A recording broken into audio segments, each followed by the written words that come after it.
One, and now we're live. As always, there's probably going to be a little bit of time until people join us, but I just want to say for the ones that are already joining us or watching this afterwards, welcome to another micro lesson. My name is Rick Barcellos, HubSpot specialist and the presenter and host of our micro lessons here at Growth. Thank you guys for joining us for another episode. And today we have Megan Golden joining us, which is going to be super exciting. I'm really excited to hear her lessons, and you guys should be as well. As always, you're not here to hear from me, you're here to hear from Megan. And so, just before we jump into it, I want you guys to know that I've had some tech issues on my end. And so, because of that, you guys are going to hear her say next slide. I'll be the one controlling the slides from here, just so that you're aware. Megan, it's all yours. Please take it from here. Awesome. Thank you, Rick. Okay, so the point of today's lesson is to focus on building an ICP and buyer's journey that you actually can use, because I know, like in my own experience, that I have built plenty of ICPs and buyer's journey that end up living somewhere in a slide deck that I actually don't really leverage on a daily basis. So really want to focus on moving from strategy to execution and focusing on driving qualified pipeline. So I'll move into that next slide. So why are we talking about this today? My number one thing I want to take you to take away from this lesson is to be honest with yourself that a lot of maybe the ICP criteria you're leveraging is based on assumptions.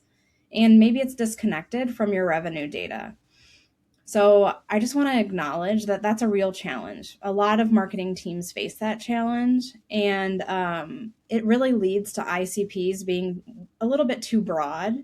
And that leads to them becoming meaningless. So everyone becomes a target, but that ends up being that no one is really a target. So on my second bullet point there, I talk about how buyer's journeys can be theoretical art projects. And what I mean by that is we make these beautiful buyer's journey maps, customer journey, best case scenarios. We put them on slide decks, lucid charts, whatever that might be, but we don't leverage them in our day-to-day tactical decisions. So it becomes an exercise in documentation rather than tools for execution. So, I mean, a question you can ask yourself is, when's the last time you actually looked at your buyer's journey map at your ICP when you were putting together your campaign? So as we as we go through the next few slides, the goal for today is simple.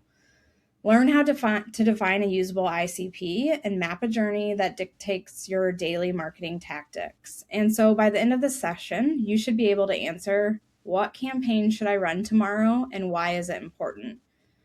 So let's stop guessing what might work and let's start talking about driving revenue with data-backed decisions. Okay, so let's dive in. Let's move. Yep, perfect. All right. So step one, build a revenue-driven ICP. Listen to your data. Don't let your assumptions guide your decisions. The best predictor of future success is looking at past success. So start with your closed won deals. So pull your closed won deals from the past 12, maybe 18 months. Analyze the firmographics. Look at the company size, the industry, location, technology stack, whatever is important to your sales team. Make sure that you're pulling that data into your ICP. Also, you should look at your deal size patterns, what the average deal value is, what's the range. Look at the sales cycle. How long does it normally take to close these accounts? This shouldn't be about who you want to sell to. It's about who actually is buying right now from you. And so these firmographics, they're kind of the starting point, but going beyond that is looking at their behavioral and intent signal. So of your closed won accounts, what did they do before? What pages did they look at? What URLs did they come back to multiple times? Did they attend any webinars? Were they visiting competitor sites? What have they been downloading from your site? So a company might fit your firmographic profile, but if they're actively searching for solutions right now, you should be prioritizing them and you should know what actions they're taking. Now, the next step would be the execution step. So if it isn't in your data, it isn't in your ICP right now. This is really hard. It's hard to let go of the assumptions. It's hard to let go of the future state of where you want your deals to be. So you might think that enterprise companies are your target, but if your closed won data shows mid-market companies, they have a shorter sales cycle, higher lifetime value, that's really who you should be targeting. So build your ICP based on the evidence. Look throughout your HubSpot portal, look at those properties that you're seeing connected to those closed deal amounts that you really like, and help that build your ICP. And the best part is you can review and refresh this data quarterly. So as your business evolves, so should your ICP. So if you do want to start targeting those enterprise accounts over time, maybe if you do close one of those enterprise deals, you can start weaving that information into your ICP. So practical next step, when you leave today, first action item, go ahead and pull that closed won report. And then in the next few slides, I'll walk you through what to actually do with it. Let's go to the next slide. So personas are important, but in reality, they're not the ones making the decisions. B2B decisions typically involve multiple stakeholders. On average, I think B2B purchase decisions involve more than 5 stakeholders at any time. Each person has different goals, concerns, success metrics. One person might care a lot about cost. All their questions revolve around cost. Another, they're asking you about implementation. And then a third, maybe, what do we get from this? What's the ROI? What's the strategic advantage? Selling to one persona is like, talking to only one person of the entire buy committee and not taking into consideration the questions everyone else might be thinking about. So what does role mapping mean? I like to think about it as identifying your champion, your economic buyer, and your blocker. And now, who are these people? The champion is your internal advocate. They want you to win. They likely are the ones who reached out to you. They started getting the conversation going. They're the ones that found your website, whatever that might be. You've already won them over when they started asking to talk to sales. The economic buyer, they control the budget. May never even look at your product. They may never even go in it. They just approve the spend. And the blocker, this is the skeptic.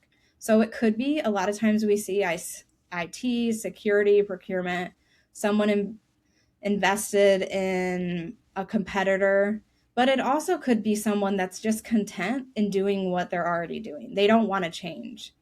So each of these roles requires completely different messaging and content, and that's important to keep in mind. And last, the strategy, tailoring that message specifically to soothe the blocker, empower the champion. This is something that you want to keep in mind as you're building that buyer's journey. So the blocker, it's obvious. Tailor the message specifically to soothe their common concerns. Give that information to the champion, because what we really need to be providing to the champion is ammunition that they can share when they're trying to sell for you internally. ROI calculators, case studies, comparison sheets, most of that bottom of the funnel information. And now the economic buyer, yes, they probably want to know ROI, revenue impact, but also it's important to include, efficiency gains, strategic advantage, competitors of theirs that may be using something similar and that they need to move forward with. So don't use the same piece of content, the same reference link. If you're sending an email, don't make sure it's tailored to each of these different roles and answering a lot of their common questions. So a common mistake to avoid, it's easy to create content for the champion. In fact, and it makes sense, a lot of the awareness level content pieces are geared towards the champion because you want them to find you. You want them to find you on LinkedIn or via search, SEO, AEO, that's the easy one to reach because you're talking about problems that you solve. But in a lot of content, we skip the blockers' concerns, and your champion ends up not having the right ammunition to move forward on your behalf. So think about your content library right now. How much content do you have that's blocker specific or focused on the economic buyer? All right, let's move to the next slide. Okay, so thinking about the full cycle journey map. We all have heard of awareness, consideration, decision stage, and making sure you align every stage with a specific persona question they might be asking. This is probably even more important now where, AI tools are pulling in questions and bringing in answers based on the content you're putting out there. So these stages aren't new, but most companies don't operationalize them properly. So what I mean by that is within the awareness stage, your buyer's questions should be very specific, or they are very specific. So you should have very specific answers to them. What's the problem I'm having? What are the goals I have? And your job is to help them recognize that they have a problem you can solve and make their lives easier. But beyond that is that we also need to think about within each of those stages that your blocker, your champion, your economic buyer, they also have different questions in those awareness, consideration, and decision stages. So make sure that as you're mapping out, if you're using an Excel document, that you have awareness, consideration, decision stage tabs. And within that document, you also have content for the blocker, content for the champion, content for the, oh my gosh, now I'm spacing on the third one all of a sudden. Too much talking. And making sure that you're meeting them where they are asking a lot of questions and offering the right content based on that. This, I would recommend a spreadsheet. You can use, whatever tool you would like. A lot of times you can use an AI tool to help you map out this content, the questions and answers, and then you can go through and look at and conduct a gap analysis and look at where within your journey you actually aren't answering these questions, or you don't have a direct piece of content that correlates. And I don't mean you need to have a blog for every question or an ebook or guide that you need to download. I'm talking simple FAQ sections on your website.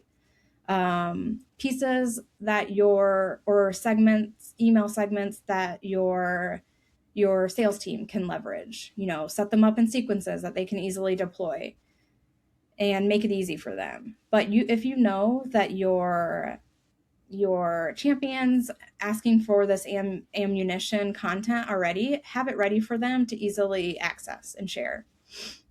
So the gap analysis should really help you analyze where you should be going next. What's the next campaign you should be focusing on? And within that, you have your omni-channel execution. So tie your stages to the specific channels. Oftentimes awareness stage is paid social, thought leadership content, SEO, AEO, podcasts. And, as we go down the funnel, we're all aware of the different channels we should be referencing. But you'll also want to make sure within a lot of those channels, you are offering content for the different questions that those individuals are asking. So make it actionable. This isn't something that you should be showcasing during an executive meeting and not pulling in on your day-to-day. Before launching any campaign, what journey stage is this for? What question does it answer? And who is asking this question? And that should help you guide your next campaign. All right, let's move to the next slide. Popular topic right now, using AI to execute. I really wanted to talk about this today because AI has been so powerful in helping us create content, and it's a great tool. But the risk is generic corporate sounding content. We've seen it, it's boring, and honestly, it doesn't work. The opportunity for you here is to use your unique ICP and buyer journey insight that you're putting together and you're working on to create highly relevant content at scale. So it's not so much about the AI tool, it's the data that you're putting into it based on the previous part of the presentation. So your prompt strategy should be focused on your detailed ICP data and putting that into your prompt. So once you know all the data that we've talked about previously, create a master prompt is what I like to call it. I think I like to call it like a source of truth prompt. And that anytime you're creating a piece of content, you're referencing it again. You're sharing the ICP firmographics. You're talking about the intent data that they take before making a decision. You're talking about your company's value proposition, your brand and voice guidelines, customer pain points. I like to pull explicit quotes from customers and say, this is something that they've said in the past related to this subject. And then, of course, your competitive differentiators, what's setting you apart. So this becomes your source of truth, and it's a template, and it makes sure that you have consistency with every piece of content you're creating. So to avoid that generic trap, a bad prompt might be, so write a blog post about data security. You'll get something, and it might be helpful and interesting, but it's not specific and targeted enough. Anyone can find that information without leveraging your specific data. Instead, a good prompt would be, write a blog post for IT directors at healthcare organizations with 5,000 employees who are concerned about HIPAA. Explain how our certifications and encryption protocols address their audit requirements. As a reminder, here's our ICP, here's our voice and tone guide, and make it reassuring but technical. So you can see the difference there. Very specific. It pulls in all the data you already know about your ICP, and you could even add, this is a common question that's asked in this stage, and this is the stage we're writing for. Please make sure that you keep that in mind as you're putting together this piece. So the balance really here is, yes, we can use AI to accelerate, but making sure you keep it on brand, on target, and specific to your company and the information you want to share. So, use it for a first draft, variation, whatever you might want, but just make sure that as you're creating more content with speed, make sure you're incorporating your strategy as well. All right, moving to the next slide. Okay, so how do we make this easier? So if you have HubSpot, you can go ahead and turn this strategy into automations super quickly. Based on your ICP, use lists and custom property to tag your ICP accounts. So when you audited your closed won deals, what are the properties that fell into your ICP criteria? Company size, industry, intent signals. Build those dynamic lists and automatically identify and segment your ICP accounts. For example, you could have, we know that the champion, the economic buyer, or the blocker fall into these job titles. So beyond segmenting your ideal accounts, then you segment your ideal context as well.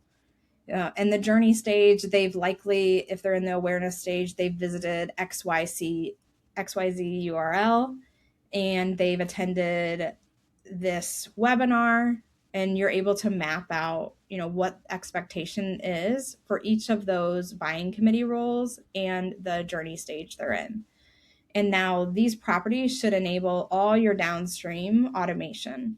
So the better you segment, of course, the more personalized the content can be. So yes, your trigger should be launching lifecycle-based campaigns that align to each of these journey stages. And you could easily set up your workflows based on either the journey stage changes, like once they've moved from one to the other, whether they're on a specific lead score, or how closely they fit your ICP. And you also should be segmenting by buying committee role. However, if you know you don't have all of those contacts, for example, if you don't have the blocker within your CRM, You could always create an email to share with your champion that says, these are common questions that are often asked by XYZ job title. I want to share these with you. So you are ready to discuss them if these questions come up and we're not on the call. Something that your sales team can easily leverage. And then you'll want to audit. This is something you should be doing monthly, quarterly, annually, and making sure that the workflows are actually helpful. So where are they falling off? Where is your salesperson saying that they're still asking questions? Or where are their stall? Like, where are they stalling? Where's the deal not moving forward as fast as you would expect it? So don't set it and forget it. Don't expect it to do all of the magic work on its own over time. You really should be, like I said, when your ICP is evolving, you should always be evolving these workflows. And if emails aren't what's working for you, you could always create workflows that let your salesperson know that this deal has stalled, and here's a common question that's asked in that stall within that deal stage, or here's a LinkedIn in-mail that we need to send that usually performs really well at this time. So there's other ways to think about the workflow outside of email marketing as well. All right, so your integration, really your CRM should be a reflection of your buyer's journey strategy, so not just a contact database. If you can't explain how a field supports your buyer's journey, you may not need it within your workflow. And think simple at first, and then you can move to more complexity over time as you learn more about the journey. Okay, let's move to the last slide. All right, in summary, 3 things you should do tomorrow. So number 1, run that audit. Run a closed won report. Look at how closely your closed won deals align with your ICP. If your ICP isn't reflected in your closed won deals, you likely need to tweak this a bit. If you had an ICP where you wanted company size to be more than 500 employees and almost all your deals aren't meeting that criteria, you likely aren't creating the right content based on your ICP. What do your customers have in common? Look for those patterns. And from there, you should really be able to set a foundation. This should only take 2 to 3 hours. Just run that report, ask for some common scenarios, and then identify it, compare it to your current ICP. Step 2, start with just one campaign. Don't try to revamp your entire marketing strategy, but pick your next planned campaign or currently one you're running and ask, who is this campaign designed to reach? Are you focusing on the champion, the buyer, or the blocker? What questions are they asking? Are we answering these questions in this stage? If you can't clearly identify the role in question, you may want to revise the campaign a little bit. But you really should be expecting an outcome of one campaign, crystal clear question and answer, the stage they're in, and the role you're speaking to. And last, as far as implementation goes, just create your first ICP-based smart segment in HubSpot, and that'll give you an idea of how many accounts you currently have that fit your ICP criteria. So using smart segments, create one where your company size is XYZ based on your ICP industry, and see how many contacts you have that you can start reaching out to right away. So start simple, like I said, make it more sophisticated later. And you should be able to start moving towards automation once you figure out these first 3 steps. So I hope this was helpful for you. And remember the starting point. Just stop guessing and start focusing more on the data and moving away from assumptions. So, Rick, I will pass it back over to you unless you have any questions. Awesome. That was incredible, Megan. Thank you so much for the lesson. By the way, isn't Megan's? I just think your slide deck is so beautiful.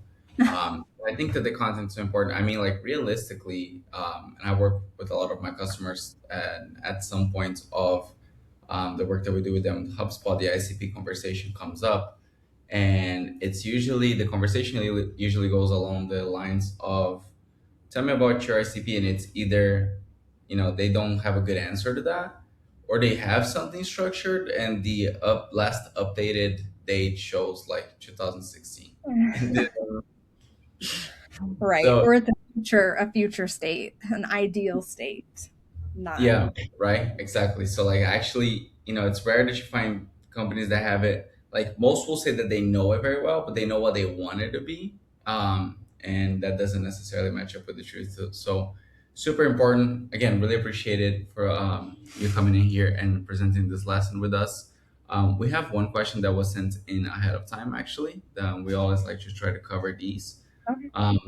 And so somebody asked, and this is an interesting question. So, what if you get pushback from your leadership on defining your ideal ICP? Like, what are some ways that you can show them that you're right? That's how she wrote it. So, That is a actually very good question because I think this happens quite often where leadership is what I was just saying, focused on the future state where they want to go. And my response would be to the leadership team would be, I would love to get to that state as well. Like that's where I want to go to. But right now, the data doesn't support that ICP journey, that customer journey. However, let's think about a campaign where we're targeting those specific accounts that may fall in that we can learn from. So maybe like an ABM focused campaign where we can then learn how those ideal customers that they want to get to, how they make decisions and how what their journey looks like. I love that. So, like, show up with the data, show what is the reality today, and then be like, if we want to get there, let's give it a test. Let's run a Right. campaign, Right. see what happens, Exactly. see how they react, and who knows, maybe they react really well, and we start moving towards the new like goal ICP. Yep. Maybe it doesn't do that well, and then we readjust, Right. right? Yeah. Very cool. I think that does it. We are a little early, but that's okay. As always, for those that couldn't be here, everybody's going to get the recording sent to your inbox on Monday, so you will not miss anything. And then just before we get off, Megan, do you want to let people know about LinkedIn, places they can find you, your company, anything like that? Yeah, you can find me on LinkedIn. It's just Megan Golden. I currently work at Illumina, so that would be the profile to find me on. I don't have my link up right now. So yeah, That's okay. definitely reach out if you have any questions, and I'm happy to help. Awesome, perfect. Well, thanks everybody for joining us. We'll see you in the next micro lesson, and thank you, Megan, once again. All See right. you. Thanks, everybody.